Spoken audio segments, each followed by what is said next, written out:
Pai, agora que vamos meditar na Tua Palavra, dependemos totalmente do Teu Espírito, Deus.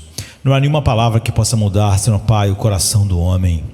Todos os seres humanos, Senhor Pai, sabem, Senhor Deus, conhecem, Senhor Deus, Deus, tem uma revelação de Ti em seus corações. Isso só faz os seres humanos, Senhor Pai, abraçarem mais, Senhor Deus, o pecado, o seu próprio ego, e todo conhecimento é totalmente impotente diante, Senhor Pai, do homem caído. Mas quando nós somos regenerados, quando temos uma nova vida em Cristo, Deus, a luz da Tua glória, Senhor Pai, brilhou para nós na face do Teu Filho. Nós ganhamos novos corações, com novos afetos, novos desejos, novos anseios, e a Tua Palavra então é aplicada, Senhor Pai, continuamente neste mundo, em nossos corações pelo Teu Espírito, e transformada, Senhor Pai, em frutos que nada mais são do que manifestações do caráter do Teu Filho. Nos leve a confiar, Senhor Pai, totalmente, não só, Senhor Pai, que aprendemos a verdade, Senhor Deus, quando, Senhor Pai, a ouvimos, Deus, pelo poder do Espírito, não só aprendemos, nós somos, Senhor Pai, santificados pela verdade, somos transformados, somos feitos livres, Senhor Pai, e nenhuma dessas coisas vem de outro lugar, a não ser a Tua Palavra.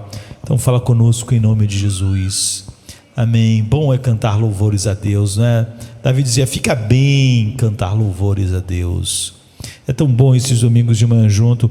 Normalmente eu durmo muito tarde, né? Na verdade, ou muito cedo, eu não sei. E então eu tenho sempre um problema de sábado para domingo. Grande parte das vezes eu venho para o culto sem ter dormido, né? Tendo passado a noite acordado.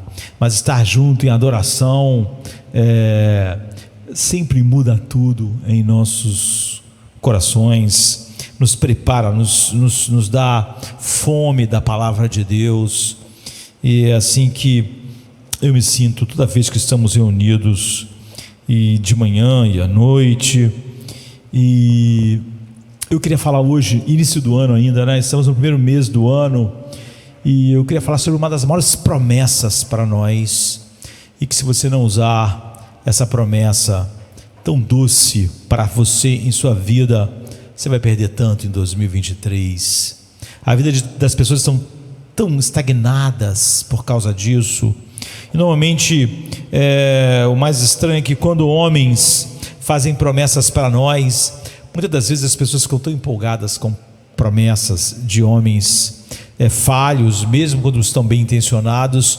Muitas das vezes as promessas são só para manipular as pessoas. Todos os golpes que você vê começam com uma promessa, né? Uma promessa de que as pessoas iam receber algo, e ela é capaz de fazer muitas coisas por acreditar naquela promessa. Muitos governos estabelecem com promessas que jamais se realizam, e ainda assim os seres humanos abraçam a promessa. O pecado faz um monte de promessa e sempre paga com a sepultura. Ainda assim os homens se agarram a essas promessas. É uma tragédia se nós não nos agarrarmos nas promessas de Deus, e muito do que Ele prometeu, das coisas mais maravilhosas, não tem tirado do coração o mesmo anseio que outras coisas prometem. Tudo na nossa vida está fazendo promessas. A juventude faz promessas, a idade adulta faz promessas, o casamento faz promessas, e são essas promessas acreditadas que impulsionam as pessoas, e o mundo vai de mal a pior, né? E as promessas de Deus, que eram para ser a fonte de toda a nossa busca alegre do que Ele prometeu, às vezes acontece o oposto.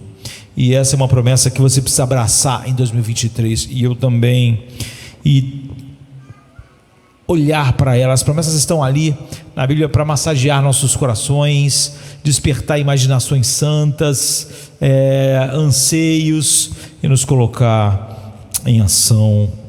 Então em Mateus 7 a 12 diz assim, nada melhor do que isso para começarmos esse ano: pedi e dar-se-vos-á, buscais e encontrareis, batei e abre-se-vos-á, porque todo aquele que pede, recebe, e o que busca, encontra, e ao que bate, abre-se-lhe-á.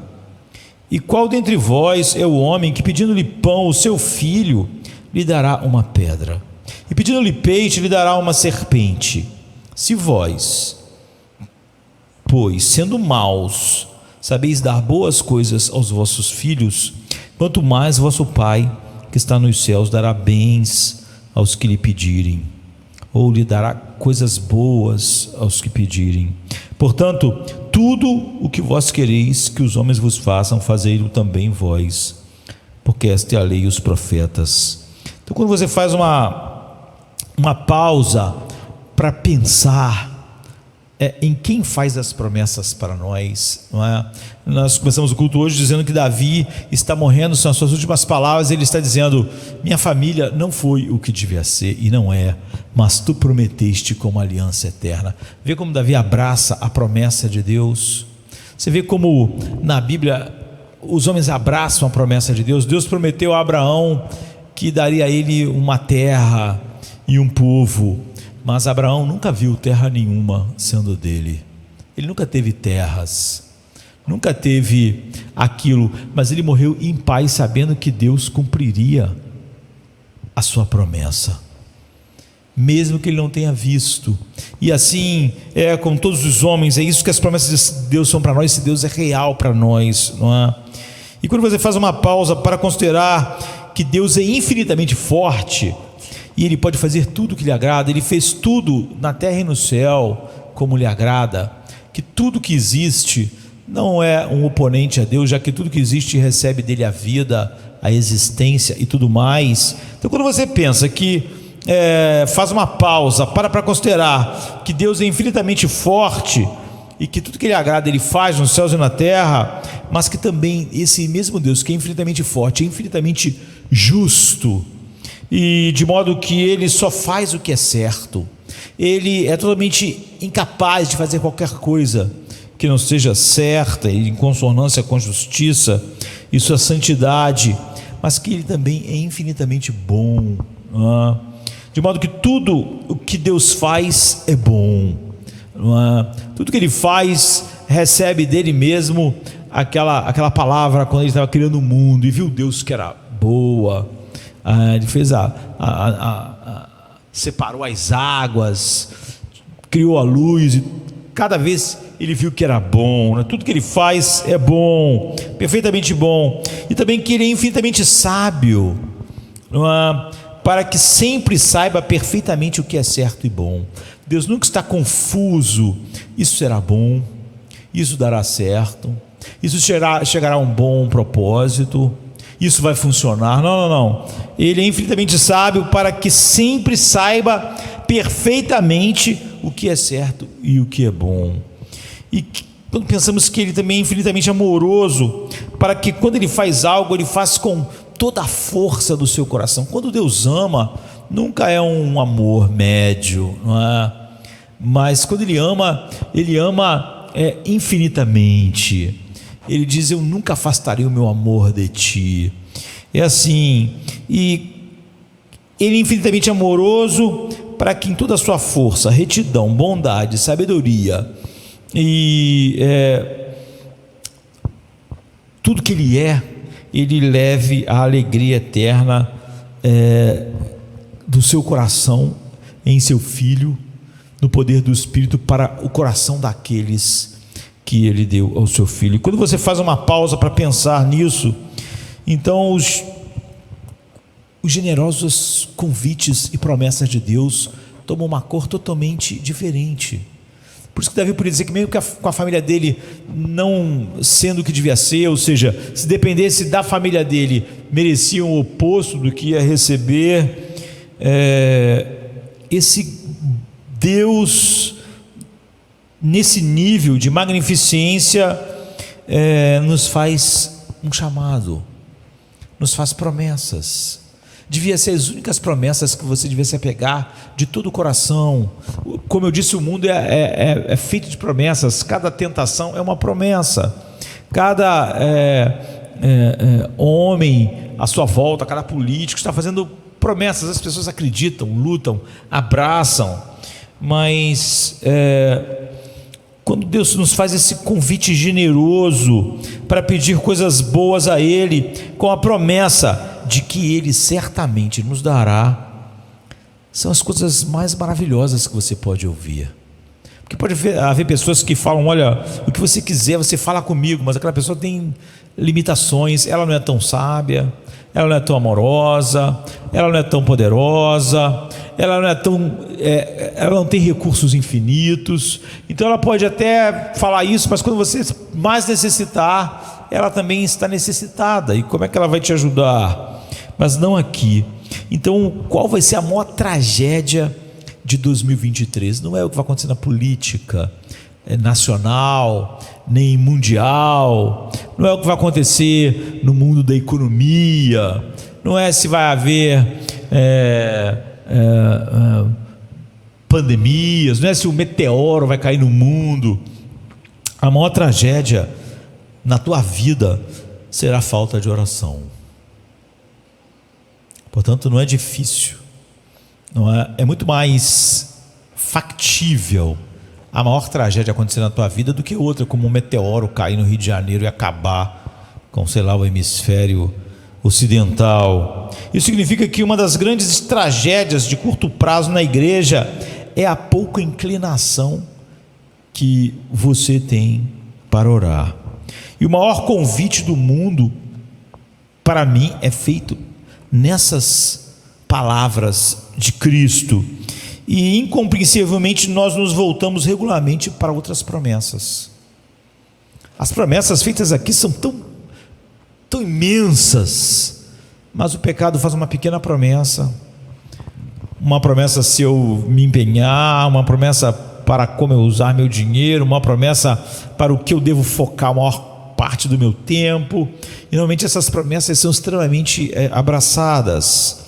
E é como se Deus enviasse um convite para o maior banquete que já existiu, onde Ele diz: tudo de bom vai ser dado nesse banquete. E você enviasse uma mensagem todo dia. Eu não sei se você enviou ou não, você sabe, mas é por isso que Jonathan diz que você sempre tem que ler a palavra de Deus contra você.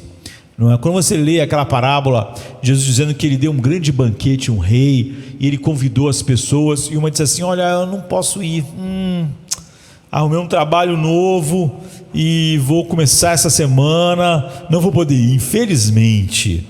E o outro mandou: olha, eu comprei uma parelha de bois nova. É como se o cara tivesse comprado o quê? Uns tratores super tecnológicos para lavoura, né? E ele diz: olha, eu vou ter que ir lá na fazenda experimentar tudo isso. Então eu já comprei as passagens para um passeio, você me desculpe, uma viagem.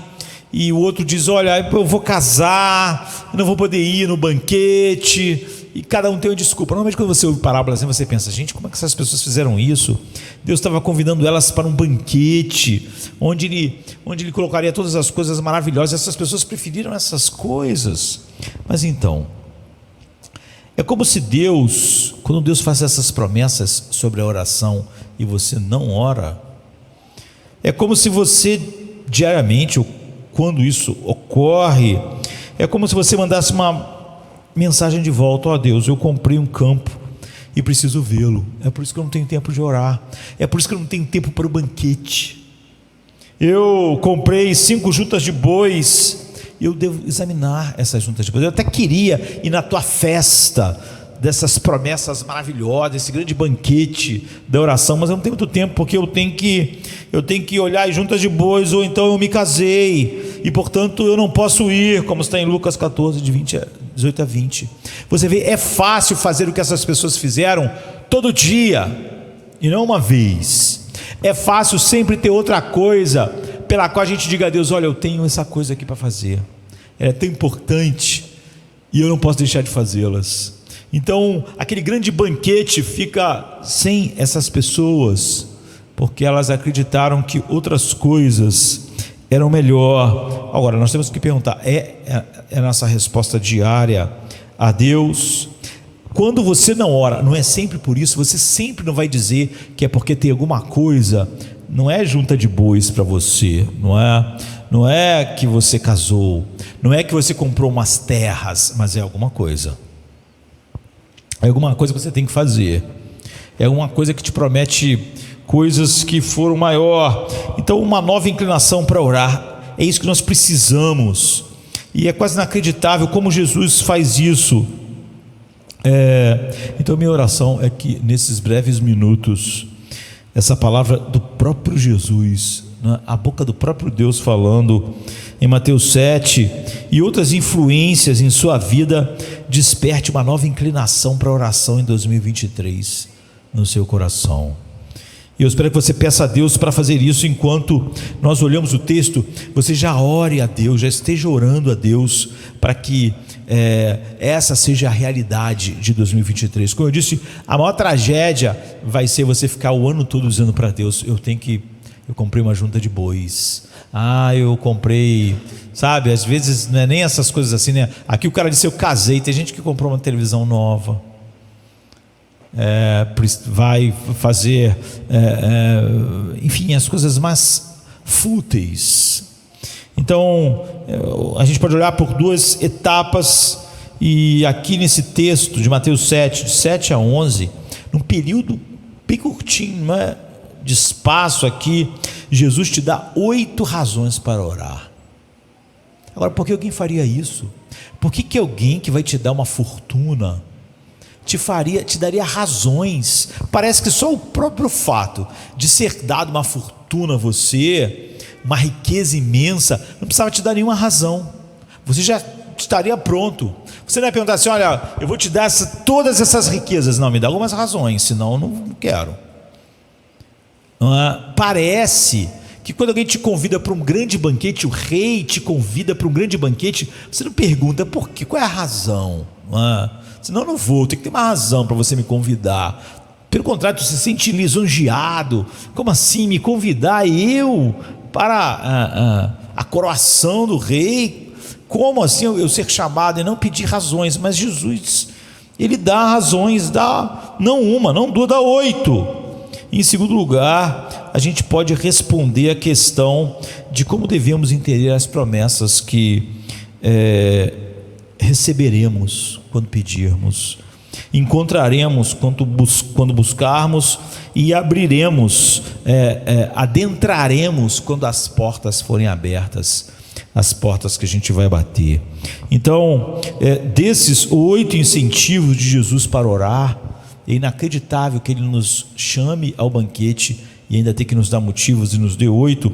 6 são explícitos no texto que a gente leu, e 2, é óbvio, são implícitos, mas não tem como não o vermos, e nem como tudo funcionar sem essa parte que está implícita. Então, o propósito principal de Jesus nesses versos é só encorajar você a orar. É o ser mais belo, satisfatório e possuidor de todas as coisas que existem, incentivando você a ir a Ele ter essas coisas. Isso só mostra o quanto o pecado maculou o homem, mesmo homens regenerados, para que isso seja sequer cogitado, não é? Como se o maior homem do mundo mais rico te convidasse para um banquete onde te daria riquezas imensas, e você perguntasse, precisasse de um monte de incentivo, senão você não conseguiria ir, porque você comprou uma televisão nova e vai passar um novo programa, ou porque você comprou uma junta de bois, não é? Então ele quer que nós oremos, e não só isso, ele nos encoraja, e a maior tragédia é se isso não tiver um efeito em nossas vidas. Ele nos convida a orar 3 vezes, ele nos convida a orar, ou você pode dizer, se você ouvir com amor, ele nos ordena a orar, para pedir a ele tudo que precisamos. É o número de vezes que ele nos convida e que chama a nossa atenção, não é? Porque tantas vezes. Então no verso 7, 8 ele diz: peça e será dado, busque e você vai encontrar, bata e a porta se abrirá para você, pois todo, essa é uma palavra tão definitiva, né? Todo aquele que pede, recebe. todo aquele que busca, encontra, e todo aquele que bate, lhe será aberto. Então, a repetição pretende dizer: eu quero dizer isso. Não deve haver nenhuma dúvida sobre o que será que ele queria dizer. A repetição é para deixar bem claro o que ele está dizendo. Eu quero que você faça isso. Peça ao seu pai o que você precisa. Busque no seu pai pela ajuda que você precisa. Bata na porta da casa do seu pai para que ele dê a você tudo o que você precisa. Peça, busque e bata. Faça isso. E eu convido 3 vezes, porque realmente quero que vocês desfrutem da ajuda do Pai. Eu enfatizo com 3 palavras diferentes: peça, busque, bata, para ficar bem claro para vocês que eu quero que vocês façam isso. E em segundo lugar, ele nos faz promessas se nós orarmos. E ainda melhor e mais surpreendente do que os 3 convites, porque ele fez 3 convites, isso não seria suficiente. Imagina se você é convidado para o maior evento, o maior banquete, onde vai ser distribuída a maior riqueza, e você recebe 3 vezes o convite para você ir. Mas depois disso, você receba promessas se você for. E ainda melhor e mais surpreendente do que esses 3 convites são as promessas. Versículos 7 e 8: pedi. Ele poderia dizer: vocês devem pedir tudo ao vosso pai, e pronto, não fala mais nada. Mas ele não, ele faz uma promessa: pedi e dá-se-vos-á. Busque. Ele poderia dizer: porque só buscar já é maravilhoso. Não, busque e você encontrará. Bata e a porta vai se abrir. Ou seja, não é que você vai bater e talvez a porta se abra, já seria uma esperança. Não é? Se alguém diz: olha, tudo que você precisar, bata na porta, que às vezes ela vai abrir, talvez nem sempre. Mesmo assim valia a pena, né? Alguém pensaria: vai abrir, uma hora abre, não é? Mas não, mas ele está dizendo: batei e abre-se-vos-á, pois todo aquele que pede, recebe. Essa é outra promessa incrível. E todo que busca, encontra. Outra promessa incrível. E para quem bate, será aberto. Então no final do versículo 11b, ele diz algo assim: quanto mais o vosso Pai que está nos céus dará coisas boas aos que lhe pedirem. Então são 7 promessas. Será dado a você. Você vai encontrar, segunda promessa. Terceira, a porta vai se abrir para você. Quarta, todo mundo recebe. Todo aquele que busca, encontra. Todo que bate, a porta abre. Ou seja, todo que busca, recebe. Todo que solicita, recebe, eu diria, né? Todo que busca vai encontrá-lo. Não vai que a grande parte encontra, a maior parte, todo mundo. Aldrava sempre vai encontrar uma porta que se abre. Aldrava é aquela coisa que nas casas mais antigas, né? Às vezes nos castelos tem, que é uma peça de ferro assim, às vezes até com umas caras assim, né? E você batia com a aldrava assim para bater na porta. Ele está dizendo, usando essa expressão: a aldrava sempre recebe uma porta aberta, e seu pai sempre vai dar coisas boas a você. Então, com certeza, não tem como nós pensarmos de outra forma. O objetivo dessa ampla gama de promessas é te encorajar, não é? Porque é muito mais encorajador quando eu sei que eu vou bater e a porta vai abrir. Mesmo se eu não soubesse, seria encorajador se dissesse que talvez abrisse. Mas é muito mais encorajador quando eu sei que vai abrir. Então, o objetivo dessa gama de promessas é encorajar você a ir, orar a Ele. Ele está dizendo: você nunca ora em vão. Nunca ore em vão. Deus não está brincando com você quando falou, clama a mim, responder-te-ei. Ele sempre responde, Jesus está dizendo, e Ele sempre dá coisas boas quando você ora. A oração nunca vai ser uma coisa sem resultados, e você vai encontrar o que você busca. Ore frequentemente, ore regularmente, ore com confiança em 2023, é o que Jesus está dizendo para nós. E a maior tragédia é se você não ouvir um convite triplo e 7 promessas juntas a esses convites. Não é? Se você simplesmente falar que a sua vida de oração não acontece como Ele está chamando aqui, porque você é como aquelas pessoas que dizem que tem uma junta de boas para ver, tem que trabalhar muito durante o dia, tem que fazer aquilo, tem que estudar, tem que sair, tem que ter entretenimento, você tem muitas coisas para fazer.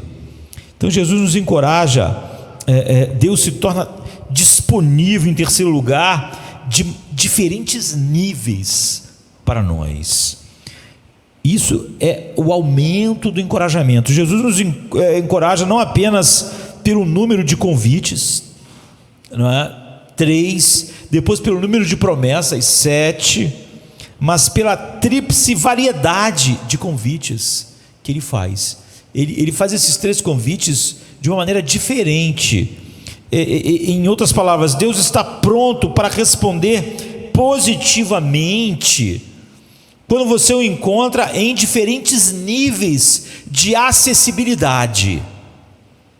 Você precisa estar num nível, se não tiver nesse nível de acessibilidade, você não encontra. Não. Em diferentes níveis, você vai encontrar. Se você estiver no nível de pedir, ou no nível de bater, ou no nível de buscar, vai ser, você vai ter a porta aberta, você vai encontrar, não é? Enfim, se o pai de uma criança está junto com ela, no mesmo ambiente, no mesmo local, o que a criança faz? Pede a ele o que ela precisa. Uma criança, todos os seus recursos vêm do seu pai. Mas pode ser, pelo que Jesus está dizendo aqui, não é, que se o pai da criança está em algum lugar da casa que a criança não está vendo, o que ele faz? O que a criança faz? Ela busca, ela procura onde o pai está. O papai está onde? Está no quarto? Está no escritório? O papai está no quintal? Se o pai tivesse aonde ela está, ela pedia. Agora, quando ela não percebe, não está perceptível para ela onde o pai está, ela não diz, acabou, eu dependia do papai se ele estivesse aqui pertinho, mas o papai não estou vendo ele. O que ela faz? Ela busca onde ele está. Eu dependo dele totalmente. Onde é que ele está? Ele está no quarto? Ele está no segundo andar da casa? Ele está no escritório? Ela busca o pai, ela procura até que encontre. Agora, se a criança procurar o pai e se o pai estiver no escritório com a porta fechada porque está fazendo um trabalho, o que a criança faz? Puxa vida, se o papai estivesse perto eu pediria, mas o papai não estava perto e eu tive que procurar pela casa, mas agora que eu cheguei aonde o papai está, ele está atrás da porta. Então ele diz, bata, não é? Você vê, não importa o nível de acessibilidade, ele está dizendo, você vai ter acesso. Se você está junto, peça. Se você não está vendo, busque. Se você, quando buscar, encontrar uma barreira na frente, uma porta, então bata na porta, mas vá ao seu pai. Porque nenhuma dessas coisas, quando você busca, quando você pede, você busca e você bate, nenhuma dessas vezes você vai ser frustrado por ele. Se você estiver junto com ele e pedir, ele vai te dar. Se ele não tiver e você buscar, você vai encontrá-lo. Ele nunca está realmente inacessível que você não vai encontrá-lo. E se você encontrar e ele tiver e houver algum empecilho, esses empecilhos vão ser tirados. Ou seja, a porta vai abrir. Então a questão parece ser que não importa se você encontra Deus imediatamente à mão, facilmente, quase palpável na proximidade. Talvez em muitos momentos da vida você vai sentir assim, essa proximidade, então é só pedir, o papai está ali, né? No caso da criança, está junto, mas nessa proximidade palpável, você vai assim, mas às vezes você não vai sentir essa acessibilidade, você não vai sentir ele perto. Não importa, busque então. Busque como a criança buscaria pela casa onde o pai está. E às vezes você vai encontrar barreiras, não é? Que parecem impedir. Então quando a barreira aparece, bata, e a barreira será tirada. Ou seja, ele ouvirá e dará coisas boas, porque você olhou para o seu pai e para mais nada para o seu socorro. Você olhou para ele, para seu socorro, quando você estava perto e viu a acessibilidade. Quando ele não estava, você não pensou, já que papai não está aqui, eu vou procurar uma outra solução. Não, você buscou ele. Você não pensou em outras soluções. E quando você viu um impedimento, uma barreira entre você e ele, você não pensou, agora barreira, dificuldade aqui. Não, você bateu.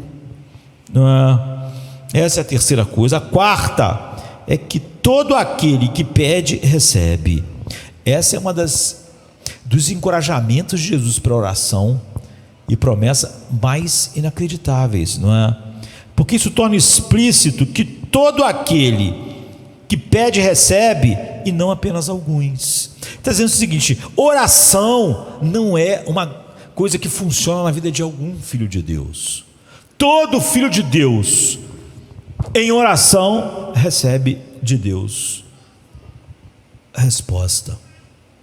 Não, Deus não diz, não, você está no nível espiritual ainda, seu nível de fé não está à altura. Não, você aí, o que ele está dizendo é o seguinte, é inacreditável, porque ele diz, todo aquele que busca, encontra. Todo aquele que bate, a porta abre. Todo mundo. Não apenas alguns, versículo 8, porque todo aquele que pede, recebe, e quem busca, encontra, e quem bate, se abrirá. Quando ele acrescenta a palavra todo no versículo 8, ele quer superar o que? A nossa timidez. Ele não quer que você nunca pense, ele ouviria Pedro, ele ouviria Paulo, mas ele não me ouviria. Não, Jesus disse, não, todo.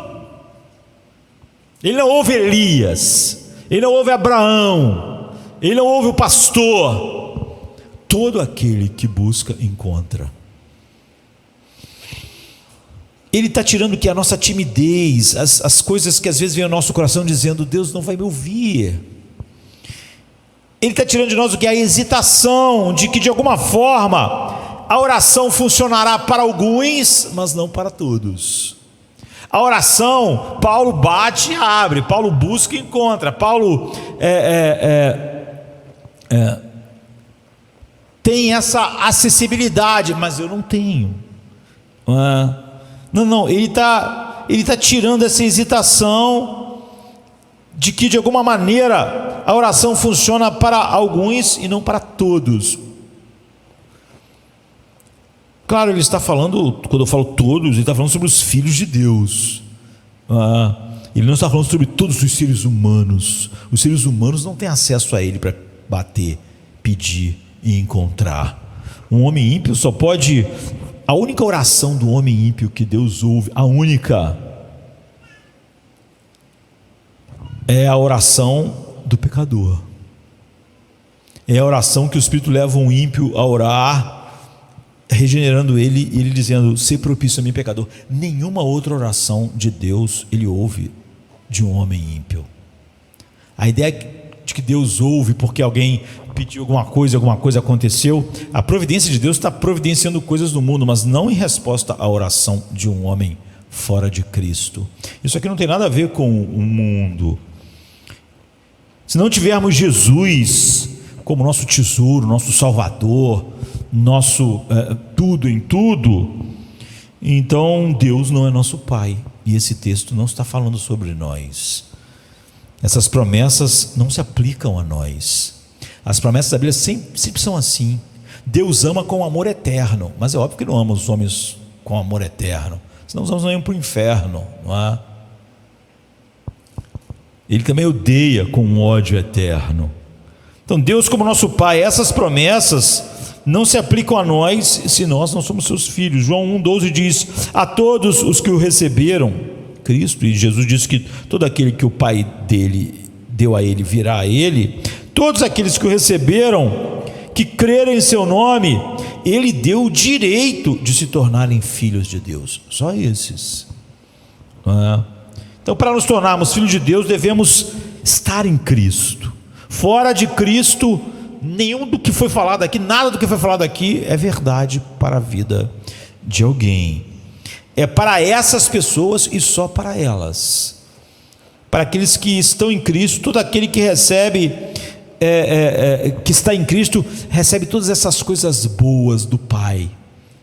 O Pai sempre ouve quando ele pede, sempre é encontrado quando ele busca, e sempre abre a porta quando ele bate. Quem? Os seus filhos. Então a questão é que nenhum de seus filhos é excluído. Quando ele diz todo aquele, está dizendo todo aquele que é filho de Deus, todo aquele que está em Cristo.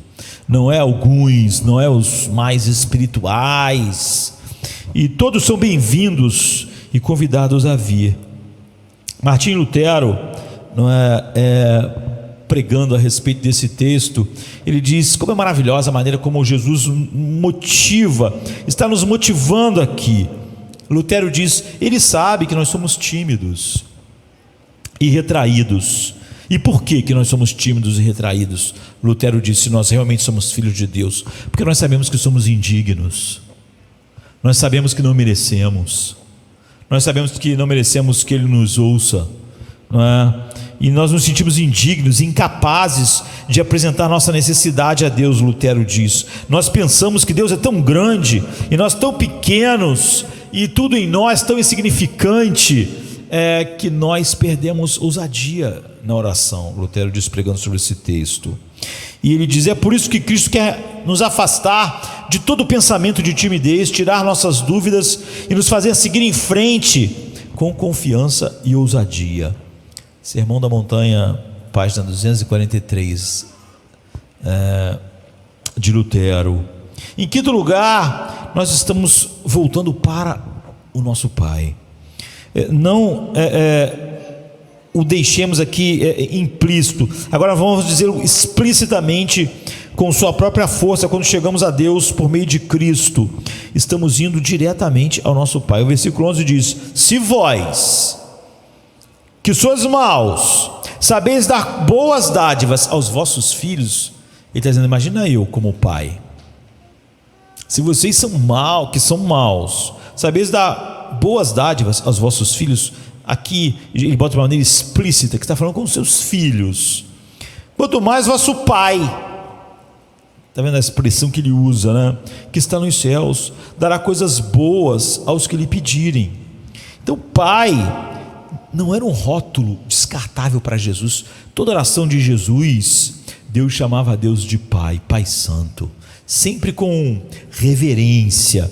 Mesmo o Filho eterno de Deus, você nunca vê sendo afetado, não é? Ele Pai Santo, Pai amado. Só há uma vez que Jesus chama Deus de Deus,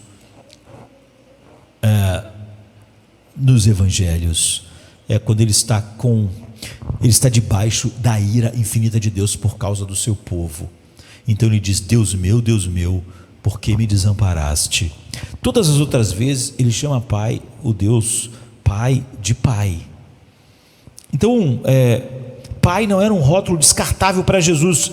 É uma das maiores de todas as verdades, porque Deus é o Pai eterno dele, e nós estamos nele. Agora Deus é nosso Pai.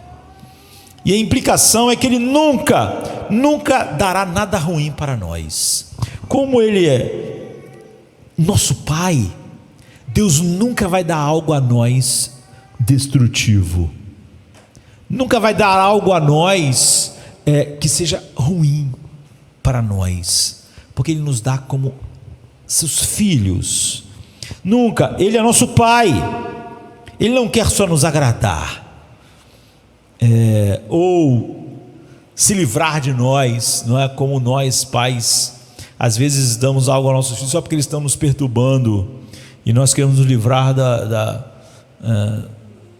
perturbação, não é? Não.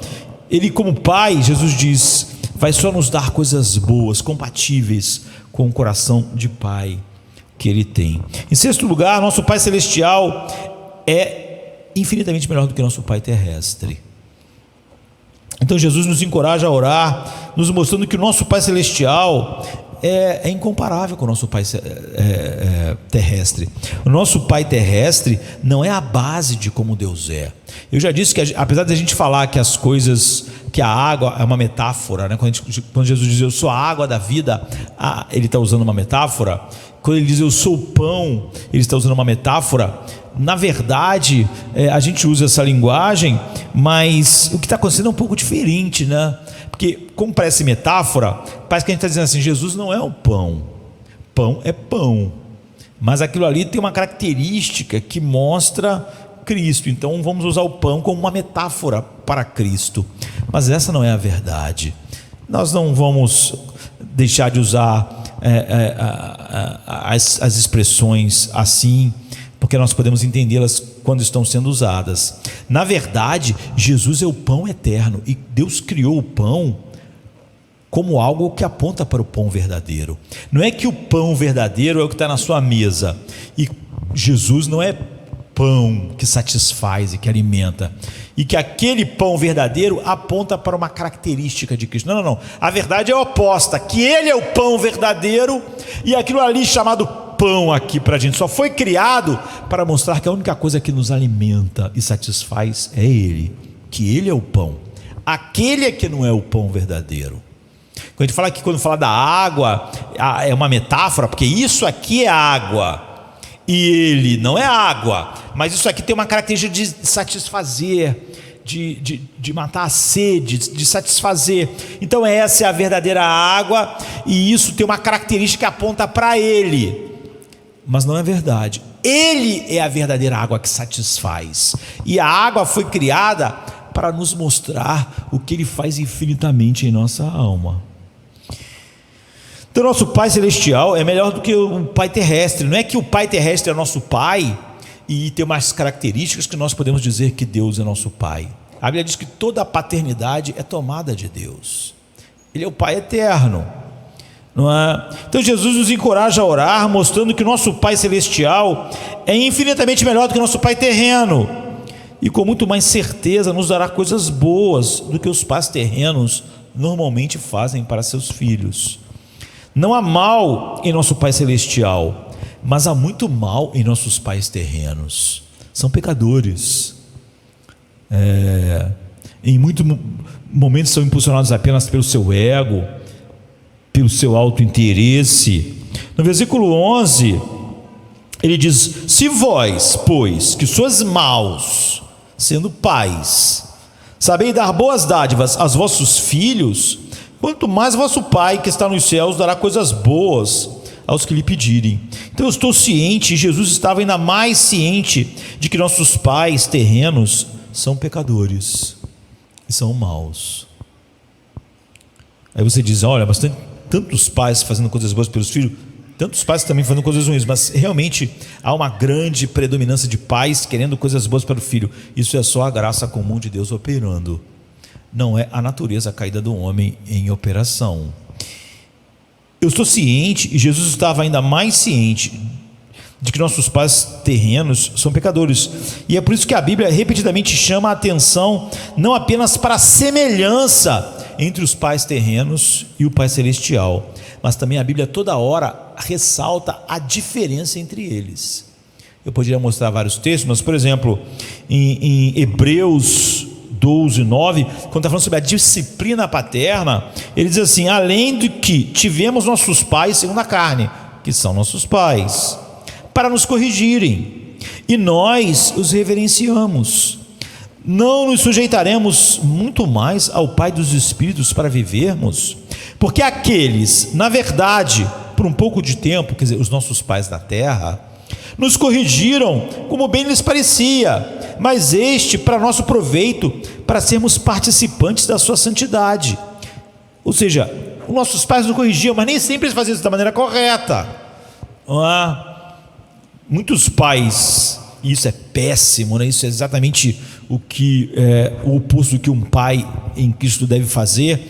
Muitos pais é assim: se o filho desobedece, mas ele ganhou um aumento, o dia foi bom, então ele deixa o filho desobedecer. Ele acha até bonitinho. Agora, se ele estiver irritado no trabalho, se ele estiver com dor de cabeça, aí se a criança for só criança, ele briga, ele disciplina. Está na cara que isso não é disciplina. E está na cara que no dia que ele estava bem, ele devia ter disciplinado pelo bem do filho.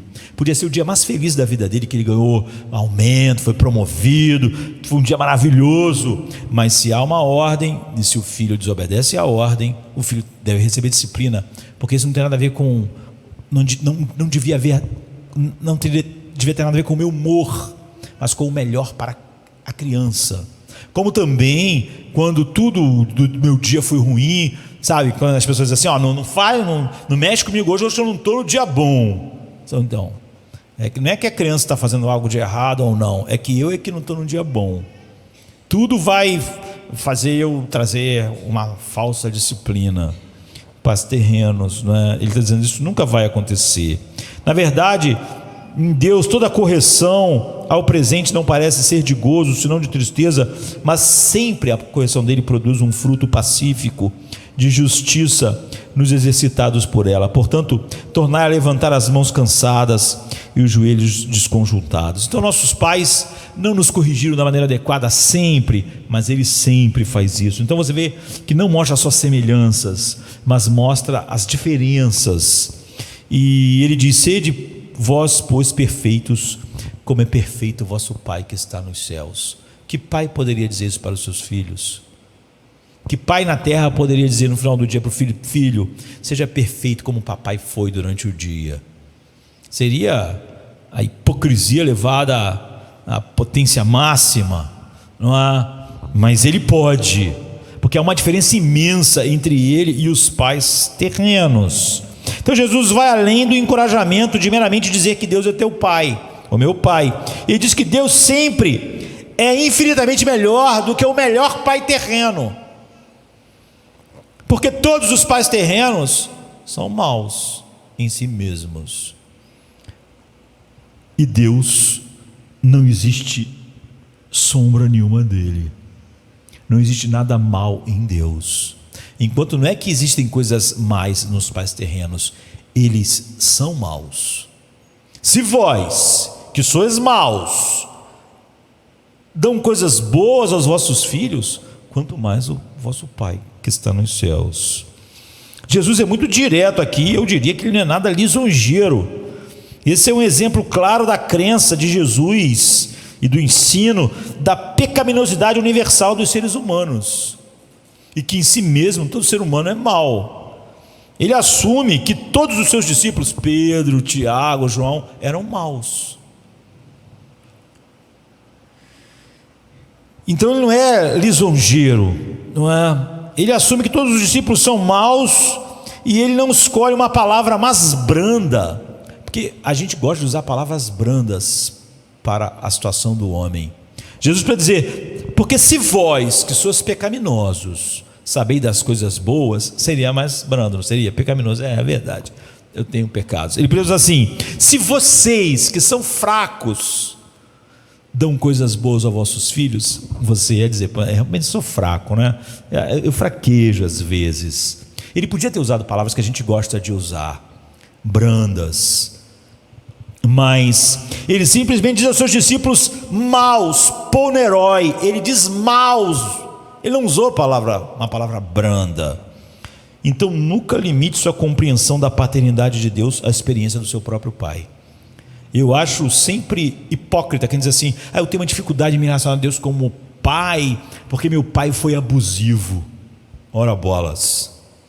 Ela está dizendo o seguinte: a pessoa: como meu pai na terra foi abusivo, eu tenho uma visão abusiva de Deus. Agora, não é verdade, isso é só uma desculpa. Como é que ela sabe que o pai dela foi abusivo? que o pai dela não foi bom?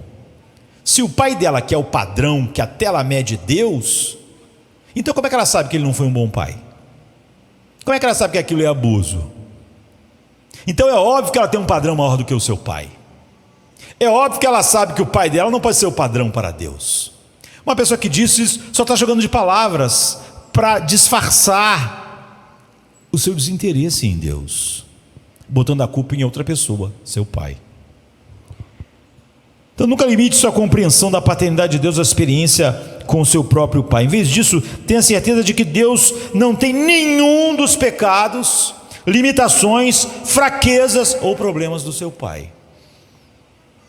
Então, o ponto que Jesus enfatiza é: mesmo pais caídos, pecadores, geralmente, por causa da graça comum, dão coisas boas aos seus filhos. Existem pais terrivelmente abusivos, mas na maioria dos lugares do mundo, os pais são zelosos pelo bem dos seus filhos, mesmo quando eles não sabem ao certo o que é bom para eles. Às vezes até fazem coisas ruins, mas com aquela ideia de que aquilo seria bom, quando na verdade não é bom. Mas Deus nunca comete esse erro. Deus nunca acha que algo é bom para nós, para descobrir lá na frente que aquilo não era bom de verdade. Então não há mal. Portanto, o argumento de Jesus é forte. Se o seu pai terreno lhe deu coisas boas, ou mesmo se ele não deu, quanto mais seu pai celestial dará coisas boas, sempre coisas boas, para aqueles que pedem.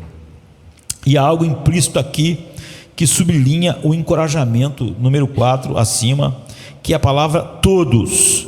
Todo aquele que pede recebe. Como eu disse, Jesus diz aos seus discípulos: vocês são maus. E depois ele diz: então as únicas pessoas que podem vir a Deus em oração e pedir coisa a Ele são pessoas o quê? Más.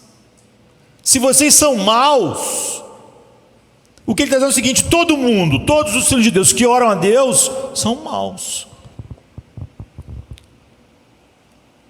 Isso é incrível. Vocês são filhos de Deus e vocês são maus. Portanto, não é com base na bondade de vocês que Deus ouve vocês, porque senão Ele não ouvia ninguém.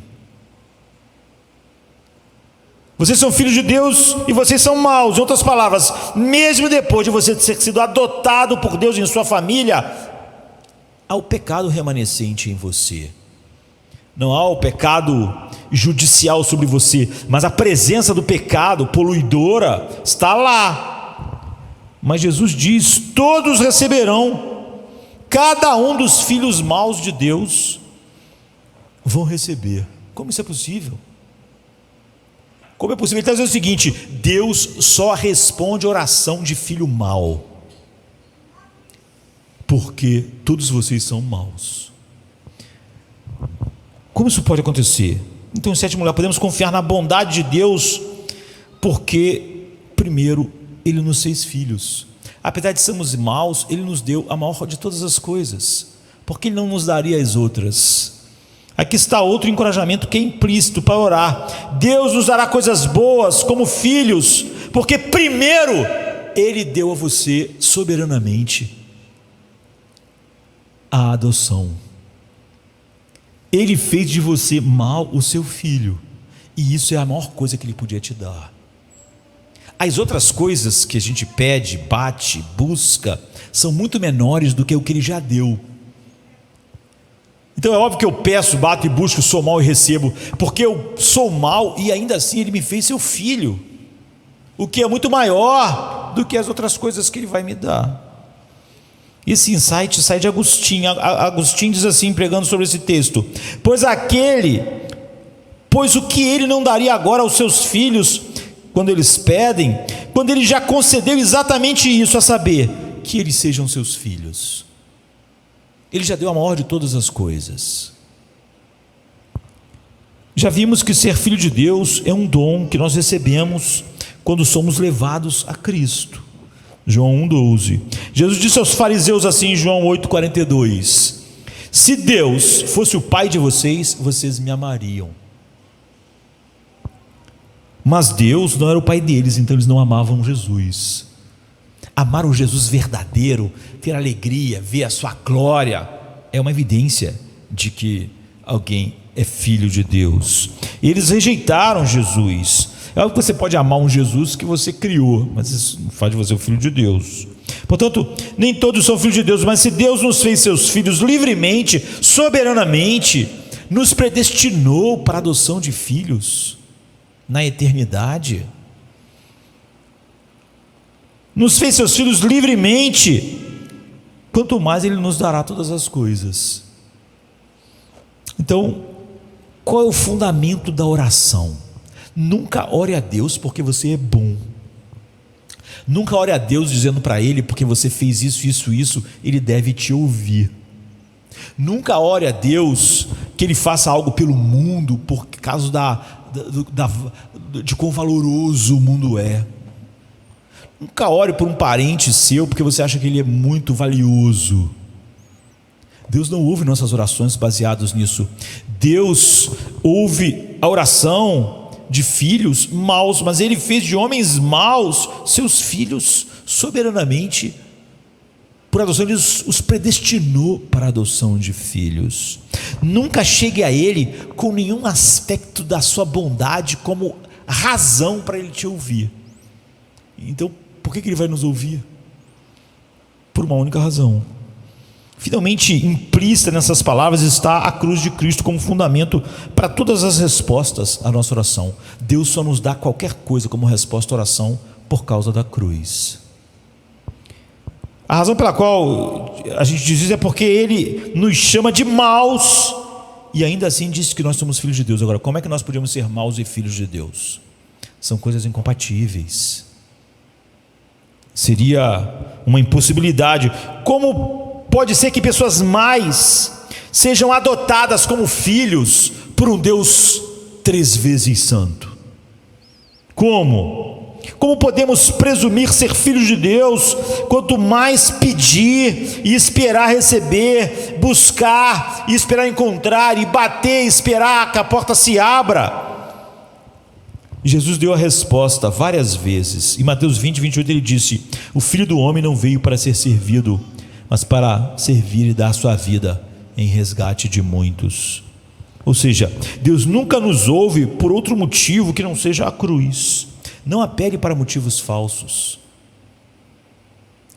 Não acredite que Deus te ouve porque você é uma pessoa que andou direitinho, ou que você fez aquilo, que você fez aquilo outro, ou que você merece ser ouvido por Ele, ou porque você tem servido Ele há muito tempo, e então você de alguma maneira faz por merecer. Ele deu a sua vida para nos resgatar da ira de Deus e nos colocar na posição de filhos que só recebem coisas boas do Pai. É só por isso que nós recebemos coisas boas, quando batemos, quando buscamos, quando pedimos. E em Mateus 26, 28 ele disse, na última ceia: este é o meu sangue da aliança, que é derramado por muitos para a remissão de pecado. Então, por causa do sangue de Cristo, nossos pecados são perdoados quando somos levados a Ele. E é por isso que, embora Jesus nos chame de maus, nós ainda podemos ser filhos de Deus e contar que Ele vai nos dar coisas boas quando lhe pedimos, tão somente por causa da cruz. Então, aquele hino que diz: nada trago em minhas mãos, somente a cruz eu me apego, é a verdade para cada oração. Se você se apegar a qualquer coisa em você pelo qual você acha que Deus tenha que te ouvir, você está totalmente errado. A morte de Jesus é a base de todas as promessas e todas as respostas à oração que nós vamos ter em toda a nossa vida. Ele é o sim e o amém, Paulo diz, para todas as promessas de Deus. Não é que é por causa dele, mas o que você fez é só por causa dele. Deus nunca te ouviu por causa de você.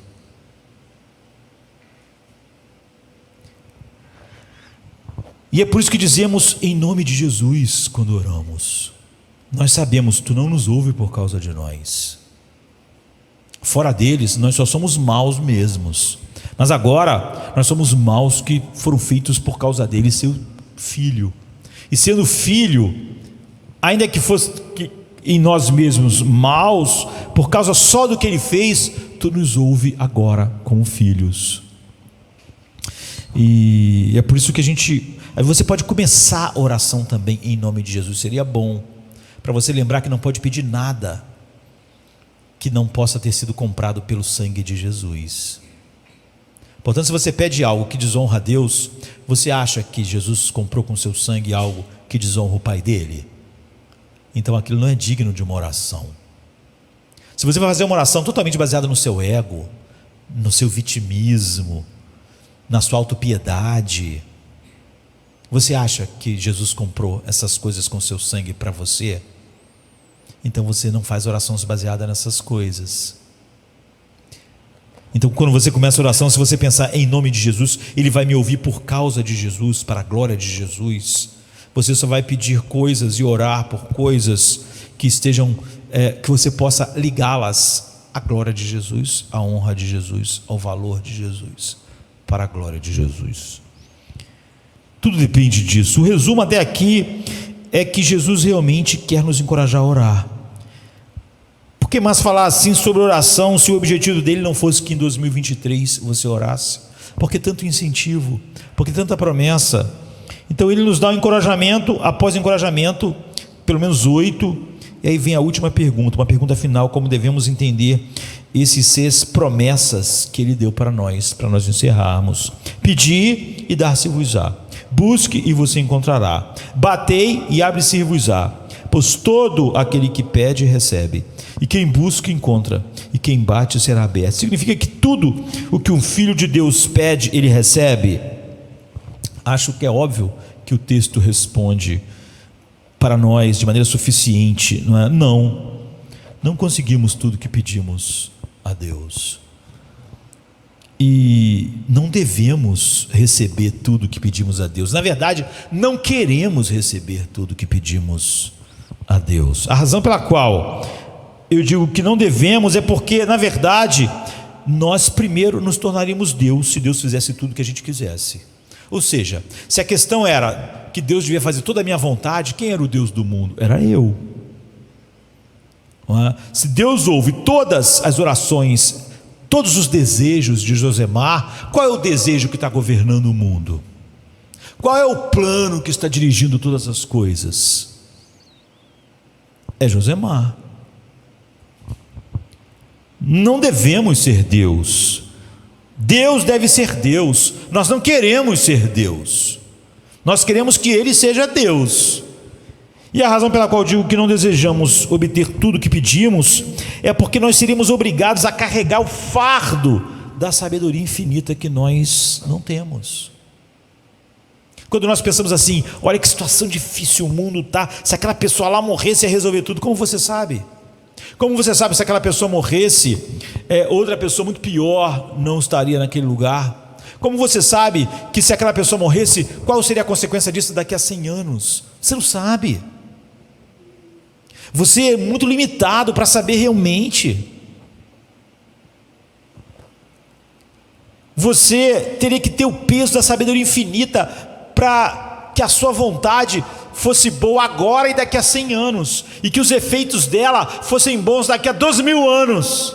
Você carrega esse peso? Você sabe algo a respeito disso?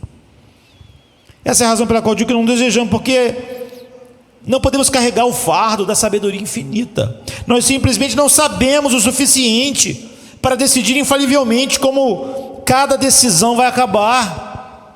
Não sabemos realmente se nossos filhos vivessem mais um ano como nós queríamos, se isso seria melhor para eles. Não sabemos. Você pode dizer: ah, que pena, não sei quem que não servia a Deus viveu 80, 90 anos, Spurgeon viveu 50 e poucos anos. Não sabemos se seria melhor. Lógico que não sabemos, ele viver mais.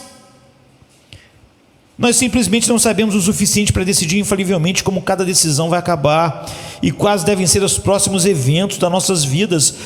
Se eu não sei como devia ser os melhores eventos da minha vida, como é que eu posso saber quais são os melhores eventos para a história do mundo, história das nações? Mas a razão pela qual eu digo que não recebemos tudo que pedimos é porque o texto diz diretamente isso. Ele diz assim, Jesus no versículo 9 e 10, que um bom pai não dará uma pedra ao seu filho se ele lhe pedir pão, e não lhe dará uma serpente se ele pedir um peixe. Essa ilustração nos leva a perguntar: e se a criança pedisse uma serpente ao seu pai, como um bichinho de estimação? O texto responde: se o Pai do céu dará, sim. No versículo 11, Jesus extrai essa verdade das ilustrações: porquanto mais o vosso Pai dará boas coisas que lhe pedirem. Nem os pais maus dão para um filho que pede uma faca, porque ele quer ter uma faca igual a do Rambo. Você diz: não, filho, uma faca de jeito nenhum. O filho pode não ver os bons motivos que o pai tem para não dar uma faca a ele, né? Portanto, quanto mais vosso Pai dará coisas boas se lhes pedirem. Deus só nos dá coisas boas. Deus nunca nos dá coisas mais. Isso não pode ser dito dos pais terrenos. Essa é a diferença que nós estabelecemos. Só coisas boas. Ele não dá serpentes para crianças. Portanto, o próprio texto aponta para longe da conclusão do que peça e você recebe significa. Peça e você receberá exatamente o que você pede, quando você pede da maneira que você pede. Não é isso que o texto diz.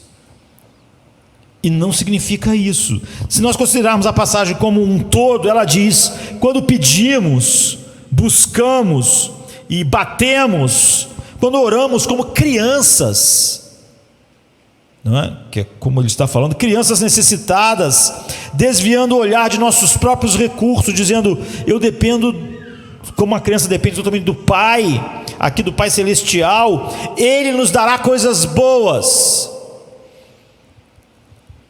Às vezes, apenas o que pedimos é o que Ele nos dará, porque é bom.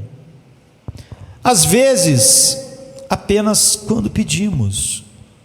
Às vezes, exatamente do jeito que pedimos. E outras vezes, Ele nos dá algo infinitamente melhor do que pedimos ou pensamos.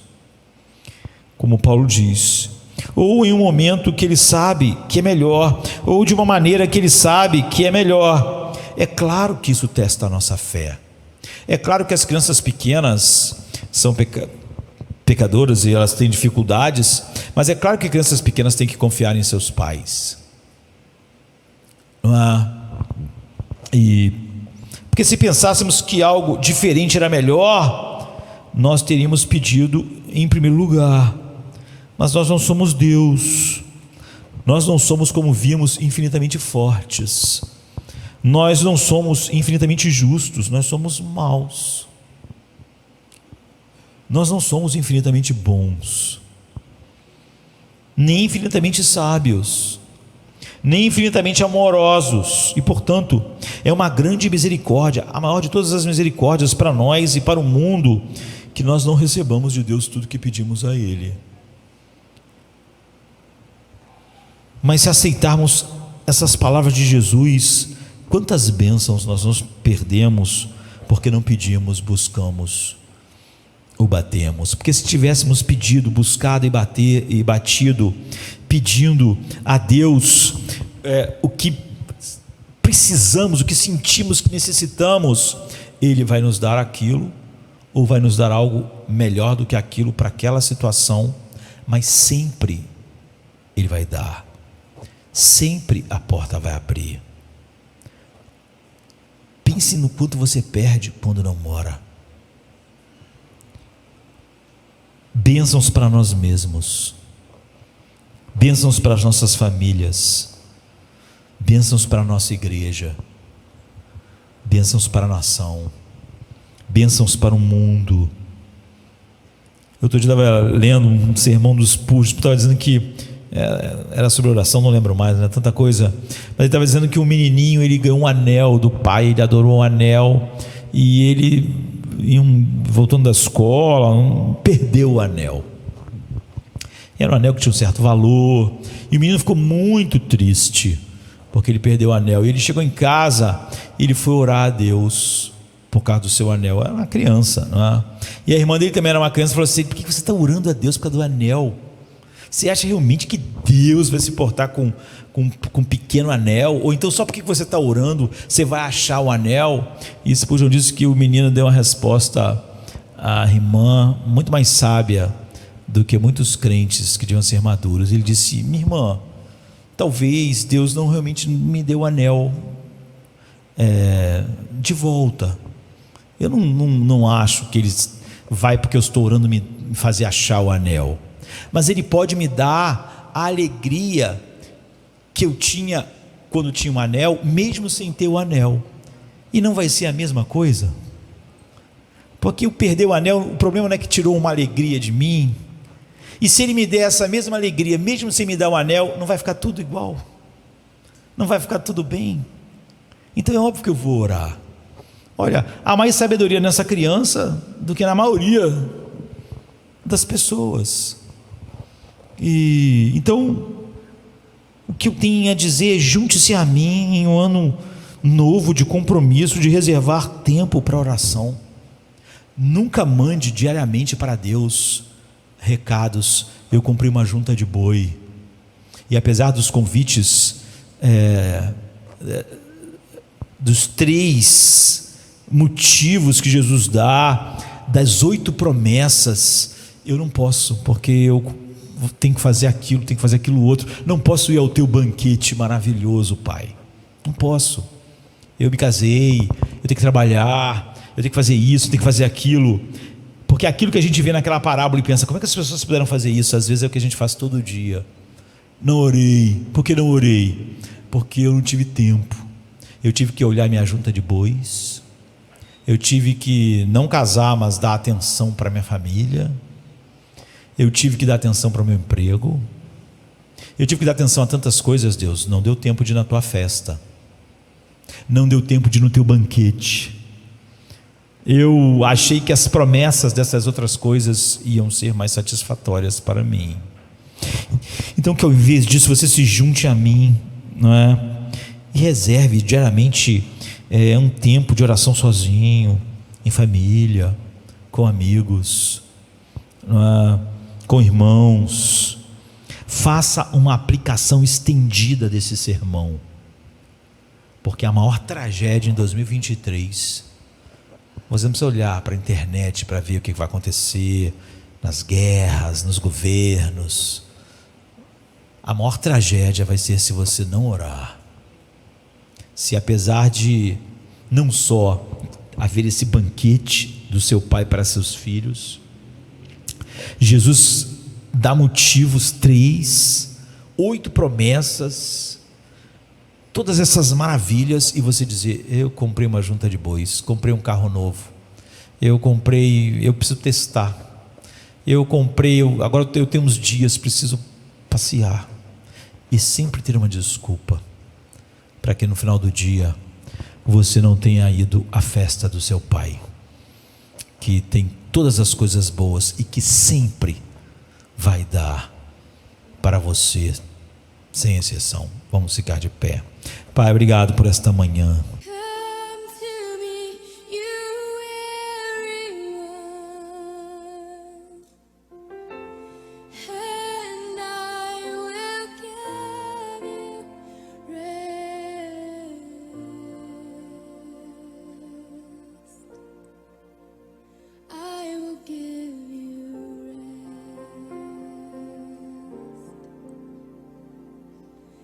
Come to me, you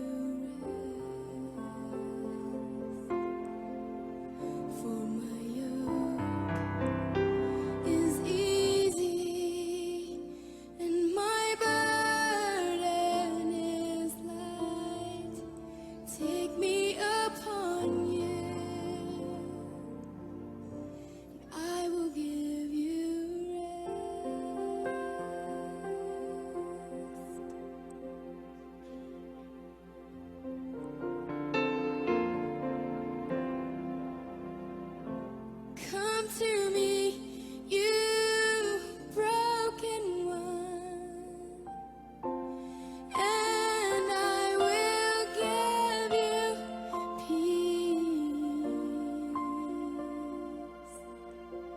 I will give you peace. Come